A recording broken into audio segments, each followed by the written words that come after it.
Who's ready to end being single and find Mr. Right once and for all? Yeah. And who's ready to leave the online dating scene, or maybe you're holding off or hesitant to even put yourself out there at all? If you answered yes to either of those two questions, this is for you. This webinar is for you. So hello, my name is Shara Ogin, and I help women to become magnetic to their soulmate and find love and abundance in all areas of their life. My dream was, I always thought I was going to be, the nuclear family, the white picket fence dream. But the truth is that my life was anything but that. Let's say I was one of those that was always a bit out of the box. I never fit into the norm.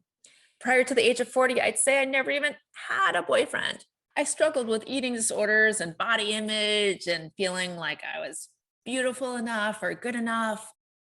In this journey, I basically gave up hope of ever having a long-term relationship, let alone a marriage or a child. So fast forward to now, following 25 years of personal development work. And the real icing on the cake was when I moved into a clairvoyant training, a psychic training, where I was really able to remove the stuck patterns, the limiting beliefs, ancestral wounds and childhood wounds, and really truly become the person who I wanted to be. And it was then that I was able to magnetize my partner my way. And then I developed the ability to see in other people what was standing in the way of them having what they wanted. And that's what it took to find love ever after. So I made a list of about 200 qualities I was looking for in a man, and I found them in my husband. And you too could do the same. And so my intention with this class is to take you one step further in that direction.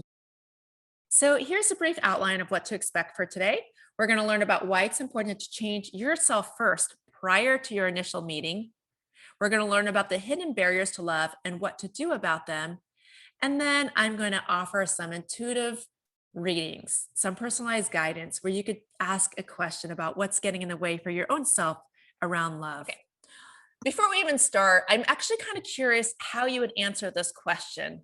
So I find that most people have a story. Like I find them, but they end up being married, or I find them and they end up being like, what is your story around love?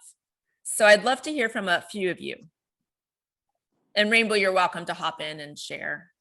They end up being avoidant. Uh-huh. Okay. Anybody else?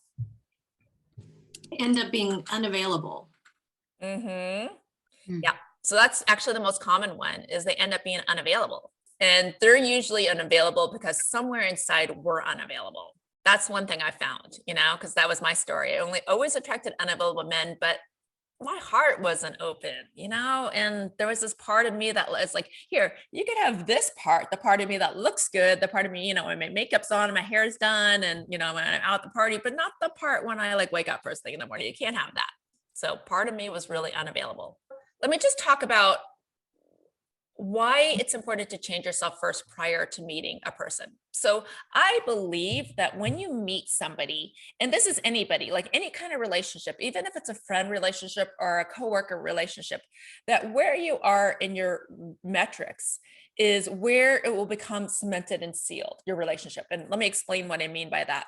So if you're someone like, this is kind of like me, I was always the one leaning into, when's he going to call me? Can I, maybe I'd even ask him for his phone number first. I wasn't like in the surrendered, let it come to me kind of energy. I was more in the making everything happen.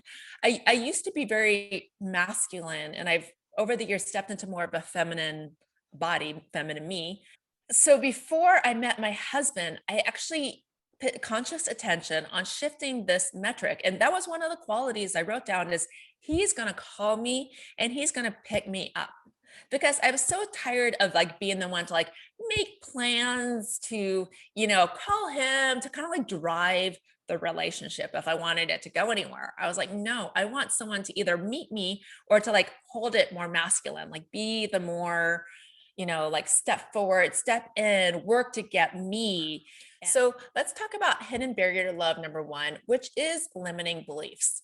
As I kind of alluded to at the beginning, when I was looking for love, I was basically putting out a bit of this. So I was putting out, I'm disconnected, I'm deficient, I have scarcity. A lot of these thoughts, just look at any of these words here. And if you resonate with any of these words, you don't need to share them. This is more so you could think about this and maybe you want to journal about it after this class or sometime about what beliefs you're putting out because in the law of attraction, you'll attract somebody who like lock and key will fit into these limiting beliefs. Like a radar, your thoughts are pitting out what you're attracting back at you. Okay. And so to get under one of your limiting beliefs, there's one of two questions, whichever one of these two questions resonates the most with you. What might I believe about a woman being whatever age you are and still single? And if you're in a relationship, what are my beliefs about myself in relationship to love? So just think about what your answer is for this. So I'll answer the first one. How I thought about myself being single at the age of 40 was something's got to be really wrong with me. I'm really insufficient in some way. And by the way, all those things I tried to hide, cover up with some persona. But really, what it took is for me really shifting this belief about myself and stepping into like, there's nothing wrong with me. I'm included. Okay. So now hidden barrier to love number 2 is finding love based upon your childhood needs. Now, what this means is if you think back to your childhood, particularly your first 5 or 6 years of life, there's somewhere where your needs were not met. And this is true for everybody. So some of the frequent unmet needs are of not being seen, not being heard, and not feeling wanted. And so some people developed compensatory mechanisms, like they wanted to do more to feel like they were enough. So there's people right now who have a heavy burden of responsibility. They're just like they could go into any job and they're the one that their responsibility, the extra work falls on because they learned that that was what they needed to do in order to receive love. So there's kind of two parts. These are some rhetorical questions you could think about right now. What are some of the things you felt like you needed to do in order to receive love? Like be a good girl, get good grades, do whatever mom and dad told you.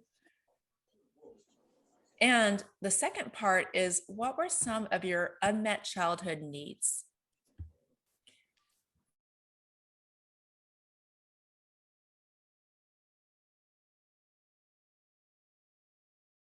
The important thing about the unmet needs from childhood is when you find a partner, you're going to initially be drawn, if not the good looks, to the person who meets your unmet needs the most, like that feeling of comfort.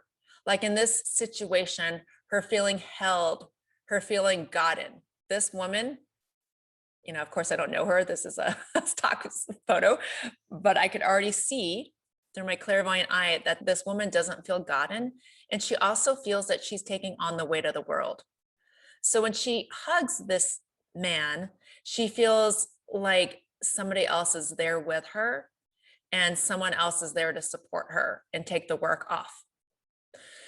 So the important thing to know here is that sometimes this could also bring disillusionment. This could also sometimes draw us into choosing the wrong partner because there's going to come a time in your relationship within just a few months of being in this relationship that they'll no longer be able to meet that need. Like maybe they're unavailable, maybe they're just working long hours. And so in the long run, you are going to have to find a way to meet this unmet need on your own. There's no other way. So whatever your unmet need is, could be any of the ones I just said, feeling unsupported, being unseen, unheard, all of those things. A partner is only going to be able to help you with this so much, but 95% of it is really up to you to heal that core wound. Okay, so then the third hidden barrier to love is, and I see this in a lot of my clients, is a woman's havingness level.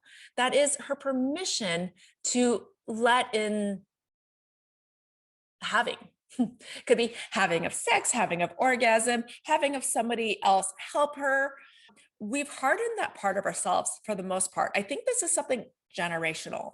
I don't think this is something our kids will be facing. I think it's just something I'm speaking to like our generation right now that we have a hard time receiving. And one way you could think about this is think about the last time someone gave you a compliment. Were you able to really let that in, or were you like quick to be like, oh, thank you, but I got this at like the wholesale store, or just kind of like quickly reflect it back to them, or thank you, you look nice too, you know? I know I'm guilty of this a lot of the time versus like really letting it in. Or if a man says, you're beautiful, can you really just let that in? You know, we have our deflectors on. And what that does is it limits how much you could actually receive from a person, like a pea size. So I really worked on this one because, you know, before the age of 40, when I was younger, I literally had a hard time even letting a man pay for me for dinner. Boy, that's come a far way. Because when I met my husband and we were dating, he's like, you know, I drive everywhere, I pay for everything, I, you know, service you, I like, you know, list of like 10 things. And I was like, yeah, is anything wrong with that? And he's like, no, I don't think so. He thought about it and he thought that was very cute because my having this level had grown so much that I was able to have all of it. And so could you. Okay, so the solution to number one, beliefs, change your associated imprints around your limiting beliefs. Number two, you need to heal your unmet needs before entering into a relationship. And number three is to open up our receptivity portal and to receive once again, even if it's as simple as receiving a compliment. Okay.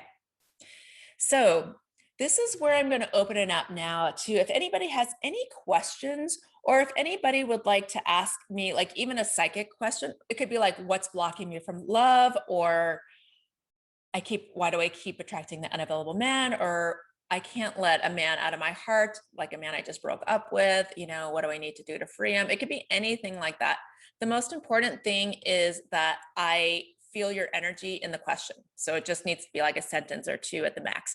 So I'm going to open it up to any questions or anything that anybody would like to ask about, or we could open it up to one-on-one psychic healings. So we could take a few minutes for this. And so if I'm going to do a psychic healing, the way it's going to work is I'm going to shut my eyes. I'm going to put up like my psychic screen and I'll ask you for permission to look at your energy. But just know I always have love in my heart and the intention to help you to move through whatever your stuck points are to help clear that sludge and call in a whole new vibration. So I'm going to open it up now to any questions. Vanessa, I saw your hand first. Go ahead. Yeah, I've been working on a lot of these things that you've mentioned for the last couple of years. And I have been dating a man for 2 years now. And we seem very aligned, but he was very clear in the very beginning that he was finishing up school and he did not want to make a relationship a priority. Now he is at the very end of his schooling, and I'm kind of concerned that he, he might just continue putting it off. Like, oh, there's going to be another reason why he can't make a relationship a priority. And I definitely want a partnership. So that's kind of where I am, is like, how to bring up this question of our future together and whether we really want the same thing. Mm-hmm. And he does, he talks about his future and he talks about wanting a partner, but he hasn't really made it clear whether he wants that future with me. Yeah. I see what you're saying. And I don't know if I think you're right. He is going to find the next thing and the next excuse and the next excuse. And I see this is really affecting you in your fifth chakra, your throat. And it's like holding on. I almost see like, just right after you blow up a balloon and it's like all the way at the very end. And you're like, you're just exhausted from like tightening that part of your throat and holding on in your chest. And you also have, this is like Neptunian energy in astrology, which is like a little bit of disillusionment, but it also is like spiritual energy and energy that tunes you in. But you're unsure if this like tuning into this energy is like real or not, but it is real. And Yes, yes to everything you said. It's real, his feelings for you, and it's real that he may never commit to you in that way. It looks like he needs to do his own work to heal those parts of him that are afraid to fully commit, you know? Mhm. And it's hard to say if there's something you could do to help him with that, you know, other than, of course, couples therapy. Has he had many long-term relationships? He's had several long-term relationships, and most of them have been pretty traumatic, where he felt very controlled and Mhm. ended up um, losing a lot Mhm. in his Yeah. life because of that. Well, my And he- advice to you is to expect people to be who they are, and past experiences, what you know about him is a true indicator of what to predict in the future. And I know you're an optimist. There are other possibilities. Like if he's unable to commit to you, then is he okay with you dating other men? How could you make it so that it's like a collaborative win-win experience? You know what I mean? right, right. The ideal lives that you want, and I think I know what you want. I just hate to see you keep hoping and waiting and losing that, because you're so beautiful right now. Okay, sweetie? Thank you. Sure. I'm just sending a little love into your heart right now. Okay, thank you. Thank you. Would anybody else like to share or ask a question, or ask a question for yourself or about anything we've talked about so far? If you want to share. Sure. Go ahead, Rainbow. Yeah, you're always full of questions. Okay. So do I have permission to look at your energy? Yes. Okay, great. What's your question? That thing of like, what else is there to remove the barriers to love, as Rumi and you are reminding us to do? Well, the first thing that I see is it's like right here on your second and third rib. And this is like, but I have to credit you. You've gone so far. I'm so proud of you. You're just doing it out into the world. There's just that little pinch of anxiety. That's the first thing that wants to be shown to me, like fear. And through this filter of like electricity, so many filters somebody has to go through. Like this was the old me too. So I relate to this, like all the things wrong with that person. And you just have this because you want them to be the best. You like, why can't they be better? Why can't they improve that aspect of themselves? This is like a Virgoian characteristics, like your Venus and Virgo, that would be. But anyways, you have been working on this too, but even more so, giving them even more leeway to be who they are. And the antidote for that really is laughter for you, because you're going to find someone who you really laugh with, who you have a lot of play and laughter, because you have that little girl in you. And that unmet need, let me just look at that unmet need, because it's right there. Like, it's going to be okay. It's going to be okay. Because I see you as a little girl that's like peeking around the corner of your wall, and it's like not okay. What's not okay? Let me see. And maybe you have a sibling or as well, and you're kind of like, wait, I don't think everything's okay. And so somehow you just like embodied that. And so you want to have that security and feeling like it's going to be okay. And so that's probably going to be the first like love language that you have when you are attracted to somebody, is like that they have that ability to like bear hug you. I see kind of a, somebody with, kind of rounder guy who could just really hold you in his heart and have you feel like held like a teddy bear. And like, it's going to be okay. It's going to be okay. But then I see your bullshit detector comes up and it's like, no, it's not going to be okay. Are you bullshitting me? It felt okay for a second, but then your mind finds all these reasons it's not going to be okay. It's not going to be okay. Neural regulating, time in the trees, time in nature, whatever it takes. And I know you have so many of your own practices to neural regulate and find that place of peace, find that place of home, find that place of okayness. Get to the point where you're like 90% there, and then you'll be really ready to find that partner who could provide the last 10% of that. And your mind, you have a lot of air. So your mind, it's like switching. I'm going to do this right now in healing right now. Switching the electrical switch off. So your mind isn't like the bullshit detector, like everything's wrong. He says everything's okay, but I know it's not, And I do want to credit you. You do have like a sixth sense of knowing things, They're not kind of like Spencer does, like aren't quite right, but just like turn it off a little bit more here. Just quiet it down. That you have so much energy up in the head. So I'm just going to do a little healing. And I'm not doing this just for you. I'm going to do it for everybody who is here with me today and everybody who's listening to the recording later. So we're going to shut your eyes, everybody, and just feel this energy from your head. We all have very busy heads lately, especially. Just bring that energy down. Pause in your heart. Your heart energy really is the antidote for everything. And keep bringing it down, down, through the torso, legs, knees, ankles. Pretend like you have ankle weights on. Pretend like you're walking or sitting with ankle weights. So all your awareness goes down into your ankles and then bring it down into your feet and down into the earth. And since I feel like there's many people on this call who resonate with this, what we're talking about, this pattern of safety and security, and a lot of, I think everybody on this call, except for maybe, I'm unsure about one person, but resonates with the feeling of wanting to feel like, comfortable and safe and security. And that's one of the main blocks getting in the way of finding love.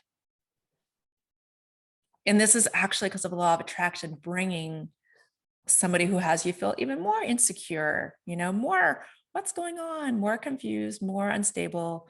So this is attracting this. So let's end this pattern. Let's end this pattern right now on this call. Energy in your feet, in the earth. I want you to feel the energy from the earth below you coming up into your feet. And I want you to take in the mantra, I am safe. The earth beneath me is supporting me.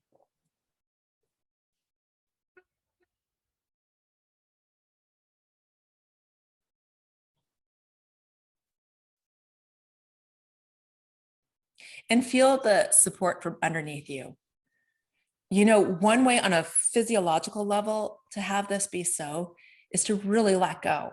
Like when someone's giving you that awesome bear hug and you're just like, oh, I was so unaware of all these muscles I was holding on to. That's what it feels like when you really let go. But as I said in my talk, we need to heal these things in ourselves first, instead of relying on a man to do this. Take another moment with this. And when you're ready, go ahead and open your eyes, come back to the group. Yeah. Woo, yeah, you can move your body. We need to stick together. Yeah, you need the girl power in your life. It's okay. It's all going to be okay. That's all good. Nice, beautiful. Thank you. Yeah, I'm leaving here with a reminder of how much we are at cause and effect for what's happening in our lives and how we're being and how others are mirrors for us. And that I'm safe. Vanessa? Thank you. I'm leaving here with the confidence to know that no matter what happens, I am safe and loved. Like it. Okay. Well, from my heart to you, thank you so much for coming tonight, and may the force be with you. May your heart guide you to find the love you so deserve. Okay, bye everybody. Thank you.